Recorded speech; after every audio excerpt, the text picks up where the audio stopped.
সোজা কথা, তোমাকে একটু বার্গেনিং করে দামাদামি করে জিনিসপত্রগুলো কিনতে হবে।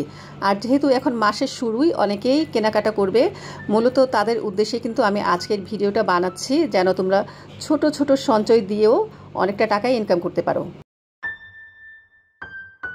একটি পাতা থেকে যেমন হাজার পাতার সৃষ্টি হয়, ঠিক তেমনি আমাদের ক্ষুদ্র ক্ষুদ্র সঞ্চয়গুলো কিন্তু একদিন বড় আকারে ধারণ করবে, যদি আমরা প্রপারলিভাবে সেগুলিকে কাজে লাগাতে পারি। হ্যালো এভরিওয়ান, আসসালামু আলাইকুম। আশা করছি দেশের যে প্রান্ত থেকে যে যেখান থেকে এই ভিডিওটি দেখছো সবাই খুব ভালো আছো, সুস্থ আছো। আলহামদুলিল্লাহ, আমিও তোমাদের দোয়ায় অনেক ভালো আছি। তো বরাবরের মতো আমার চ্যানেল সামিরাস লাইফস্টাইল ব্লগ থেকে আমি সামিরা তোমাদের সবাইকে অনেক অনেক শুভেচ্ছা ও ভালোবাসা জানিয়ে ঢাকা থেকে আজ নতুন আরও একটি ডেইলি ব্লগ উপস্থাপন করছি। আশা করছি আজকের ভিডিওটা তোমাদের খুব ভালো লাগবে। কয়েকদিন ধরে কিন্তু ঘরের কাজকর্ম কিছুই শেয়ার করা হচ্ছে না, আর আসলে এই কাজকর্মগুলো আমার কাছে শেয়ার না করলে না ভালো লাগে না। কি করে ছোট ছোট ক্ষুদ্র সঞ্চয়গুলোকে আমরা কাজে লাগিয়ে আমাদের জীবন বদলাতে পারি বা আমাদের ভাগ্যটাকে বদলাতে পারি, সে কথাগুলি আজকে তোমাদের সাথে শেয়ার করব। আমাদের সমাজের ম্যাক্সিমাম লোকেই কিন্তু দেখা যায় নিম্নসীমার নিচে বসবাস করছে, কেউ মধ্যবিত্ত, কেউ নিম্ন মধ্যবিত্ত। খুবই সামান্য টাকা আমরা বেতন পাই, বা ব্যবসা বা যে যেটাই করি না কেন, দেখা যায় ব্যবসা করতে গেলেও কিন্তু এখন অনেক মূলধন প্রয়োজন হয়, বেশি মূলধন বেশি মুনাফা, এটাই হচ্ছে কথা। আবার খুব ভালো মানের চাকরি, বেশি বেতনের চাকরি, আবার বেশি ইনকাম। কিছু ছোট ছোট অভ্যাস আমরা যদি অল্প টাকাও ইনকাম করি, সেখান থেকেও কিন্তু আমরা সঞ্চয় করতে পারবো। তো সবার প্রথমে আমাদের মন মানসিকতা স্থির করতে হবে যে আমরা যতটুকুই ইনকাম করি না কেন, আমাদের যতটুকুই আয় থাকুক না কেন, সেখান থেকে সামান্য পরিমাণ কিছু হলেও আমরা সঞ্চয় করব। এবং সংসারের প্ল্যানিংটাকে মানে খরচাটাকেও তোমাকে এভাবে সাজাতে হবে, মাসের হিসাবটা এভাবে করতে হবে যেন এখান থেকে কিছু টাকা রয়ে যায়। টাকা জমানোর কয়েকটা সহজ পদ্ধতি বা সহজ উপায় আমি তোমাদের বলে দিচ্ছি, যেই পদ্ধতি অবলম্বন করে তোমরা কিন্তু লক্ষ লক্ষ টাকার মালিক হতে পারবে। তাই ভিডিওটি একদম স্কিপ করা যাবে না, না টেনে সম্পূর্ণ ভিডিওটি দেখতে থাকো। আমার প্রিয় বন্ধুরা, তোমরা কিন্তু অনেকেই আমার সাথে যুক্ত হচ্ছ। তো তোমাদের কাছে যদি দেখতে দেখতে ভিডিওটির কোনো একটি অংশ ভালো লেগে যায়, সেই অংশটির জন্য হলেও চ্যানেলটিকে সাবস্ক্রাইব করে আমার সাথেই থেকে যেতে পারো। সাথে থাকা ছোট্ট বেল বাটনটি অল অন করে দিও, এতে করে আমি যখন কোনো নতুন ভিডিও আপলোড করব সবার আগে নোটিফিকেশন তোমার কাছে পৌঁছে যাবে। চাইলে তুমি তোমার সুযোগ মতো যখন খুশি তখন দেখে নিতে পারবে। আর যারা যারা সাবস্ক্রাইব করে আমার সাথেই রয়ে গেছো, তোমাদের জানাই অসংখ্য ধন্যবাদ। তো বন্ধুরা, আমরা কিন্তু সবাই সঞ্চয় করতে চাই, কিন্তু কেউ কিন্তু পারি না। কেন পারি না? সেটা হচ্ছে আমাদের কিছু প্ল্যানিংয়ের জন্য, বা আমরা ঠিকমতো সংসারের হিসেব করতে পারি না। সংসারে কত টাকা আমাদের খরচা যায়, ধরো একদম আমাদের চালের খরচ থেকে শুরু করে আমাদের বাসা ভাড়া, কারেন্ট বিল, বাচ্চাদের স্কুল খরচা, হাত খরচের খরচা, এরপর হচ্ছে যদি আমাদের দেশে বাবা মাকে টাকা পাঠাতে হয় সেই খরচা, আমরা যদি চাকরি করি দূরে কোথাও ট্রান্সপোর্টের একটা খরচা, তো সব একদম পাই পাই করে হিসাব করে খাতায় টুকে রাখতে হবে। এরপরে আমরা যে বেতনটা পাবো সেখান থেকে আমরা চেষ্টা করব 20% বেতনটা সরিয়ে রাখার জন্য। 20% যদি সম্ভব না হয়, একদম 10% তো রাখতে হবে।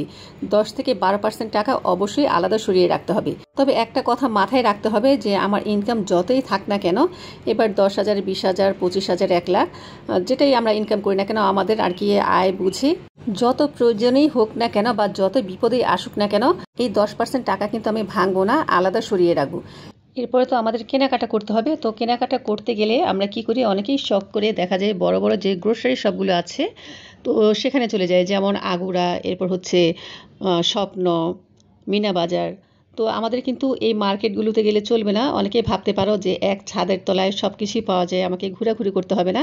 এই কাজটি কখনোই করা যাবে না, কারণ শপিং মলগুলোতে কিন্তু দেখা যায় এক রেটেই জিনিস বিক্রি হয়, আর তোমাকে কিন্তু সেই দামটা দিয়ে তো কিনতে হবে, সাথে কিছু ভ্যাটও দিতে হবে। আমাদের স্বাদ থাকলেও সাধ্য যে নেই, এই কথাটা কিন্তু সবসময় মাথায় রাখতে হবে। আমরা যেটা করব, মাসের বাজারের লিস্টটা নিয়ে একদম চলে যাব খোলা পাইকারি বাজারে। চেষ্টা করব কারণ বাজারের দিকে অথবা বাজারে যেতে। তো সেখান থেকে প্রতিটি জিনিসের আমরা দাম যাচাই করব। দেখা যায় একটা মুরগি আমি কিনতে গেলাম, সেখানে দামটা একটু বেশি চাইলো, তো আমি 2-3টা দোকানে ঘুরবো, ঘুরে যদি দেখা যায় আমি 10 টাকাও আর কি কমে কিনতে পারি, এই 10 টাকাই কিন্তু আমার লাভ। এমন করে দেখা যায় চালের দোকানে গেলাম বা মশলাপাতির দোকানে গেলাম, বা সবজির দোকানে গেলাম, প্রতিটি ক্ষেত্রেই কিন্তু ঘুরে ঘুরে দাম যাচাই করে আমাকে জিনিসগুলো কিনতে হবে। মাথার মধ্যে একদম 24 ঘন্টায় আমাদের অ্যালার্ম দিয়ে রাখতে হবে যে আমাদের এখান থেকে সেভ করতে হবে, আমাদের এখান থেকে টাকাটা সঞ্চয় করতে হবে। সোজা কথা, তোমাকে একটু বার্গেনিং করে দামাদামি করে জিনিসপত্রগুলো কিনতে হবে। আর যেহেতু এখন মাসের শুরুই, অনেকেই কেনাকাটা করবে, মূলত তাদের উদ্দেশ্যে কিন্তু আমি আজকের ভিডিওটা বানাচ্ছি, যেন তোমরা ছোট ছোট সঞ্চয় দিয়েও অনেকটা টাকা ইনকাম করতে পারো। তো আমরা যে ঘুরে ঘুরে কেনাকাটাগুলো যে করলাম আর প্রতিটি ক্ষেত্রে যে আমরা যে বার্গেনিং করে কিছু টাকা সেভ করলাম, ধরো আমি যদি 10টা আইটেম কিনি, 10টা আইটেম থেকেই কিন্তু 10 টাকা করে সেভ করে রাখতে পারলেও কিন্তু দেখা যায় 200 টাকার মতো হয়ে যাচ্ছে। তো বাজার থেকে কিন্তু এই 200 টাকাই কিন্তু আমার ইনকাম হলো, মানে আমি সেভ করলাম। তো এই টাকাটা কিন্তু আমি মোটেও ভেঙে ফেলবো না বা অন্য কাজে ব্যবহার করব না। তো আমরা যেটা করব, আমরা একটা দেখা যায় আগে বলেছিলাম ব্যাংক কিনবো, তো সেই ব্যাংকের মধ্যে কিন্তু এনেই সাথে সাথে টাকাটা ঢুকিয়ে দিব, নয়তো কিন্তু দেখা যায় এই কাজে সেই কাজে টাকাটা ভাঙা যাবে। আমার অনেক আপু ভাইয়াদের কিন্তু ঋণ করে কিছু একটা করার অভ্যেস আছে, তো আমি বলবো কখনোই কিন্তু ঋণ করে কিছু করা উচিত না।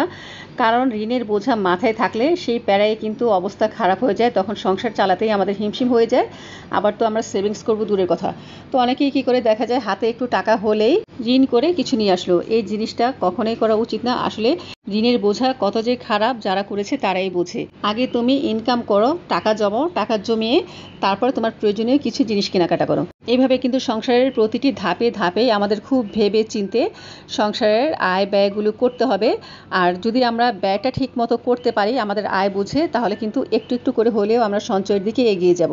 আর এই সঞ্চয়টাকে কিভাবে আমরা লাস্টে কাজে লাগিয়ে আমাদের বিনিয়োগটাকে বাড়াতে পারি সে বিষয়ে আমি তোমাদের বলবো। তবে তার আগে আমি আমার একটা আপুর কমেন্ট পড়ে নিচ্ছি। গতকাল আমি যে ভিডিওটা আপলোড করেছিলাম, তোমরা কিন্তু অনেকেই খুব ভালো রেসপন্স করেছো, মানে সবাই খুব সুন্দর সুন্দর কমেন্টস করেছো যে অনেক উপকার হয়েছে, এত কম টাকার মধ্যে এত সুন্দর একটা বাজেট তৈরি করে দেখিয়েছো। আসলে আমি মধ্যবিত্ত ফ্যামিলির কথা চিন্তা করেই, আর আমাকে যে আপুটা রিকোয়েস্ট করেছিল সে সম্ভবত মধ্যবিত্ত ফ্যামিলিরই, সে চেয়েছিল 9,000 টাকার মধ্যে আমি যেন তাকে একটা লিস্ট করে দিই যাতে বুঝতে সুবিধা হয়, আর তার বাসা ভাড়া লাগতো না, সেই অনুযায়ী কিন্তু আমি লিস্টটা করেছিলাম। তো সেখান থেকে আমি 2টা কমেন্টস পেয়েছি। এটা আমার কাছে ভালো লেগেছে, কারণ একটা জিনিসের মধ্যে আলোচনা সমালোচনা যদি থাকে তাহলে কিন্তু আমার মনে হয় সেই জিনিসটা পারফেক্ট হয়। তো শাহিনা সুলতানা রিতা আইটি থেকে আপু লিখেছে যে আপু পানের বিল কোথায়, আরও কিছু লিখেছে যে তোমার ভিডিও কয়েকদিন ধরে দেখছি, খুব ভালো লাগছে। এটা আমার মাকে দেখতাম, মাস শেষে ভালোই কিন্তু মা সেভিংস করতো।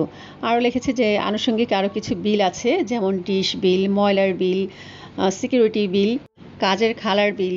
তো যাক, অনেক আনুষঙ্গিক কথা বললাম, কিছু মনে করো না। প্রথমেই বলে নিচ্ছি যে আপু তোমাকে অসংখ্য ধন্যবাদ এত সুন্দর একটা কমেন্টস তুলে ধরার জন্য।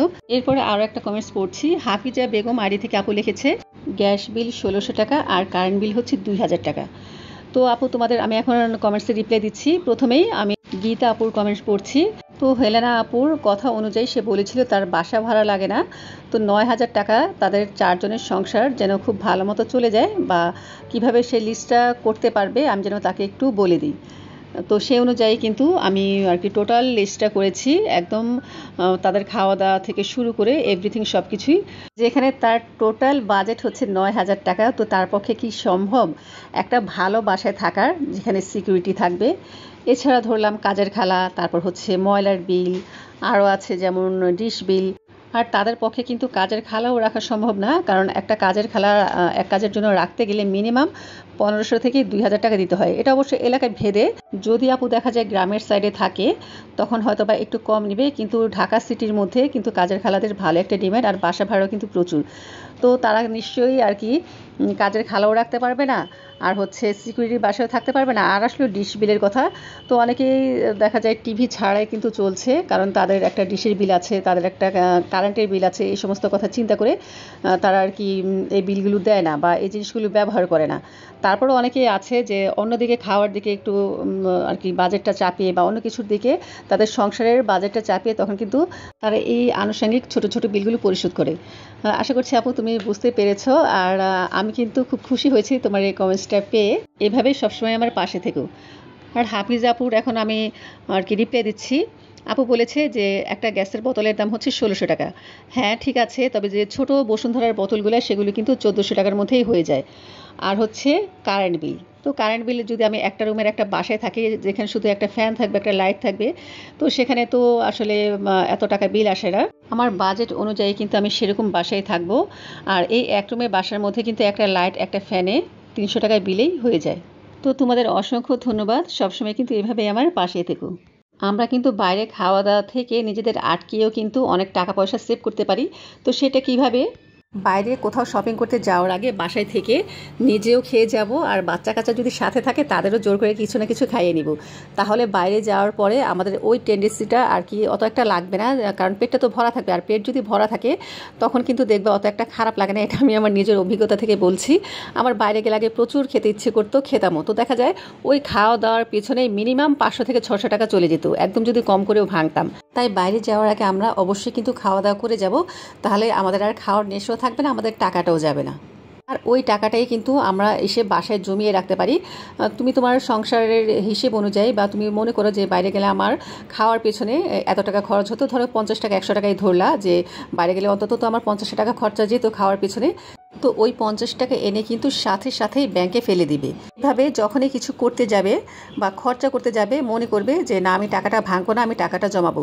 কারণ আমাদের এটা অবশ্যই মনে রাখতে হবে, 1 টাকা থেকেই কিন্তু আমি 100 টাকা তৈরি করতে পারবো। তোমাদের সাথে তো অনেক কথা বললাম, আরও বলবো, তার আগে চাটা খেয়ে নিই। সকালবেলা তো ঘর গুছিয়ে বিছানাপত্র পরিষ্কার করে এসেছি, এরপরে ম্যাক্সকে খাবার দিয়েছি। এখন আমরা নাস্তা খাবো। তো নাস্তায় নিয়েছি চা, আর হোটেল থেকে আনিয়েছি পরোটা। এটা দিয়েই নাস্তাটা সেরে নেব। ঘরে ছিল মুরগির মাংসের তরকারি। বাচ্চাদের জন্য দেখা যায় মুরগির মাংসটাই বেশি রান্না করা হয়, যেহেতু আমার বাচ্চারা মাছ খেতে চায় না। তো সেখান থেকেই কিন্তু আমি কিছু তরকারি বাঁচিয়ে রেখেছি। দেখা যায় আমি একটা মুরগি যদি রান্না করি, সেখান থেকে কিন্তু আমি হাফটা তরকারি রেখে দেওয়ার চেষ্টা করি, যেটা দিয়ে কিনা দুপুরবেলা আর কি হয়ে যায় পরের দিন দুপুরবেলা। তো এইভাবে কিন্তু আসলে আমাদের ব্যালেন্স করে চলতে হবে সংসারে যদি আমরা উন্নতি করতে চাই। অনেকেই দেখা যায় বেশি পরিমাণে তরকারি রান্না করে বা মাংস রান্না করে একদম ফেলে ছড়িয়ে খায়, পরবর্তীতে দেখা যায় জিনিসটা কিন্তু অপচয় হয়। এই জিনিসগুলো যেন অপচয় না হয়, এদিকে কিন্তু আমাদের গৃহিণীদেরই কিন্তু খেয়াল রাখতে হবে। তবে কিছু কিছু সংসারে দেখা যায় কিছু ভাইয়ারাও কিন্তু অনেক উদাসীন টাকা পয়সা জমানোর ব্যাপারে। আমার মতে একজন মহিলার চাইতেও একজন পুরুষের বেশি সচেতন হওয়া উচিত টাকা পয়সা জমানোর ব্যাপারে। আমরা মহিলারা হয়তোবা 1 টাকা 2 টাকা করে সংসারের খরচ থেকে কিছুটা টাকা বাঁচিয়ে রাখতে পারবো, কিন্তু একটা পুরুষ যদি চায় অনেকভাবে কিন্তু সেভ করতে পারে। যাদের বাইরে একটু খাওয়া দাওয়া করার নেশা থাকে, বা যাদের একটু বিড়ি সিগারেট খাওয়ার নেশা থাকে, তারা যদি এই খরচটা আর কি বাদ দিয়ে দেয়, তাহলে কিন্তু আমাদের শরীর স্বাস্থ্য যেমন ভালো থাকবে, তেমনি কিন্তু টাকাটাও সেভ হবে। কিছু আপুরা তো আছে যে অনলাইনে একটা কিছু দেখলেই কিনতে ইচ্ছে করে। আবার অনেকের দেখা যায় ড্রেসের প্রতি নেশা থাকে বেশি, জুয়েলারির প্রতি নেশা থাকে বেশি। তো এই জিনিসগুলো কিন্তু আমাদের একদম পরিহার করতে হবে। যখন যেটা দেখলাম বা আমি কিছু টাকা জমিয়েছি, সেই টাকা দিয়ে ওই জিনিসটা কিনে ফেললাম। আসলে এগুলা থেকে নিজেকে যদি আমরা আটকাতে পারি, তাহলে কিন্তু আমরা টাকা পয়সা জমাতে পারবো। আবার অনেকেই কী করে, যে সস্তায় জিনিস খোঁজে বা সস্তায় জিনিস কিনতে যায়। তখন দেখা যায় যে যে জিনিসটা আমার 2 বছর যাবে, সে জিনিসটা মনে হয় যে 1 মাসেই ভেঙে গেল বা 1 মাসেই নষ্ট হয়ে গেল। তো আমরা কিন্তু জিনিসপত্র কেনার ব্যাপারেও একটু সচেতন থাকবো। তো মাস শেষে দেখা যায় কি, হিসেব করতে গেলে যে তুমি যে জিনিসটার পেছনে অল্প অল্প টাকা দিয়ে কিনেছো, সেই জিনিসটাই কিন্তু একটা ভালো আর কি কোয়ালিটিফুল জিনিস, ওর চাইতে কম টাকা দিয়ে কিন্তু তুমি কিনতে পারতা, যদি তুমি হিসেব করে দেখতে যাও। তো এইভাবেই কিন্তু আমাদের বুদ্ধি করে বুঝে শুনে সব কিছু ব্যবহার করতে হবে, কিনতে হবে। এছাড়াও সংসারের টুকিটাকি জিনিস থেকেও কিন্তু আমরা প্রতিদিন কিছু না কিছু সেভিংস করতে পারি। দেখা গেল আমাদের মাসিক বাজার ছাড়াও কিন্তু কিছু না কিছু কেনাকাটা পড়ে, আমাদের আর কি করতে হয় সংসারের তাগিদে। এবার যে খাতেই হোক না কেন, দেখা গেল আমি বাজার খরচা করতে গেলাম বা আমি কিছু কিনতে গেলাম, যা কিছুই কিনি না কেন, তো আমরা চেষ্টা করব সেখান থেকে 10 টাকা হলেও আমরা বাঁচাবো, এবং ওই টাকাটা এনে আমরা ব্যাংকে রেখে দিব। অনেকেই দেখা যায় কাজের খালা ছাড়া কোনো কাজই করতে পারে না। তো কাজের খালারও কিন্তু একটা বেতন আছে, সে তো আর এমনি এমনি খাটবে না। আর কাজের খালাদের কিন্তু প্যারাও আছে, দেখা যায় তারা 1 মাসের মধ্যে 4 দিন 5 দিন এরকম বন্ধ দিয়ে দেয়, কাজও ঠিকমতো করে না। তো আমরা কিন্তু সংসারের দেখা যায় যাবতীয় কাজকর্ম করছি, তো একটু কষ্ট করে যদি আমরা একটু মানিয়ে নিয়ে ব্যালেন্স করে যদি কাজের খালাকে বাদ দিয়ে দিই, তো দেখা যায় মাস শেষে কিন্তু ওই টাকাটা আমার সংসারে রয়ে গেল। আর সংসারে রয়ে গেল বলে আমি কিন্তু এই টাকাটা খরচ করে ফেলবো না, এটাও কিন্তু আমি ব্যাংকে ঢুকিয়ে দিব। তো এটা কিন্তু আমাদের মধ্যবিত্ত ফ্যামিলিতে সবাই আর কি কাজের খালা দিয়ে কাজ করাচ্ছে। তো আমরা যদি এই টেকনিকটা অবলম্বন অবলম্বন করি খুব সহজেই কিন্তু আমরা টাকা জমাতে পারি। আর মাসে মাসে যদি আমরা 2,000 টাকা করে সেভ করতে পারি তাহলে কিন্তু বছর শেষে দেখো 24,000 টাকা জমে যাচ্ছে। আর এই 24,000 টাকাকে যদি আমরা ঠিকঠাকভাবে বিনিয়োগ করতে পারি অল্প কিছু আর কি পুঁজি দিয়ে, তাহলে কিন্তু আস্তে আস্তে কিন্তু টাকার পরিমাণ বাড়তেই থাকবে। বিন্দু থেকেই কিন্তু সিন্ধুর সৃষ্টি হয়, এ কথা কিন্তু আমরা সবাই জানি, কিন্তু আসলে কেউ করতে চায় না, মানতে চায় না। শুধু একটা হিসেব দিয়ে বসে থাকি যে আমাদের কম ইনকাম, আমার হাজব্যান্ডের বেতন কম, বা আমার সংসার চালাতে আমি হিমশিম খেয়ে যাচ্ছি, বাচ্চাদের পড়াশোনা করিয়ে খাইয়ে দাইয়ে আবার টাকা জমাবো কোথা থেকে। তবে যে উপায়গুলো আমি বললাম, তোমরা যদি এই উপায়গুলো থেকেই কিন্তু কিছু কিছু করে টাকা জমিয়ে রাখো, এই টাকাটাই কিন্তু দেখা যায় মাস শেষে বছর শেষে বেশ ভালো একটা অ্যামাউন্টে তৈরি হয়েছে। আর আমরা সহজভাবে একদম সহজ পদ্ধতিতে যেভাবে টাকাটা সেভ করতে পারবো সংসার থেকে, সেটা হচ্ছে ধরো আজ থেকে এখন থেকেই করা সম্ভব। সেটা কিভাবে?